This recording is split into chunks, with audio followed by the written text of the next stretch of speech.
স্বেচ্ছাসেবক দল নেতা মুসাব্বিরকেও ভাড়াটে শুটার দিয়ে হত্যা, নেপথ্যে চাঁদাবাজি কিংবা রাজনৈতিক শত্রুতা বলছে পুলিশ। শুটারের কথা, এদের বিষয়ে আমাদের কাছে এখন স্পেসিফিক তথ্য নেই। আমরা এই কাজটি শুরু করেছি, চাঁদাবাজির ইস্যু, রাজনৈতিক ইস্যু, এই সকল ইস্যু নিয়েই আমরা কাজ করছি। বিচার দাবিতে শনিবার সারা দেশে বিক্ষোভের ডাক। নির্বাচন বানচালের ষড়যন্ত্র সফল হতে না দেওয়ার হুঁশিয়ারি বিএনপি নেতাদের। পতিত ফ্যাসিবাদী শক্তির কিছু কিছু ষড়যন্ত্র এখনো তারা চালু রেখেছে যাতে নির্বাচনকে বাধাগ্রস্ত করতে পারে, কিন্তু তাদের সেই প্রচেষ্টা কখনো সফল হবে না। কোনো রক্তপাত সেই লড়াইকে তার চূড়ান্ত লক্ষ্যে পৌঁছাতে ক্ষেত্রে কোনো প্রতিবন্ধকতা তৈরি করতে পারবে না। দেখছিলেন প্রধান শিরোনাম। সন্ধ্যার সময় সঙ্গে আছি আমি গোলাম রাব্বি। এবার অন্যান্য শীর্ষ সংবাদ।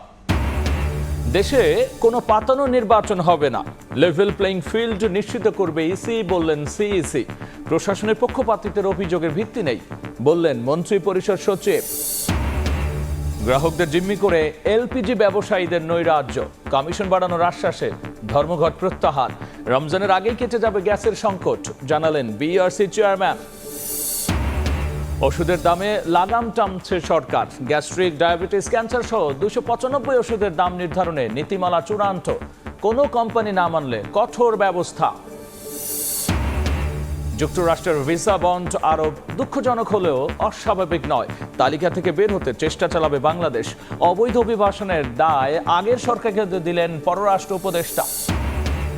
এবং বোমা বিস্ফোরণে বিধ্বস্ত ঘর, শরীয়তপুরে 700 মিটার দূর থেকে হাত বিচ্ছিন্ন যুবকের মরদেহ উদ্ধার। চিকিৎসাধীন আরও একজনের মৃত্যু, রহস্য উদ্ঘাটনে তদন্তে পুলিশ।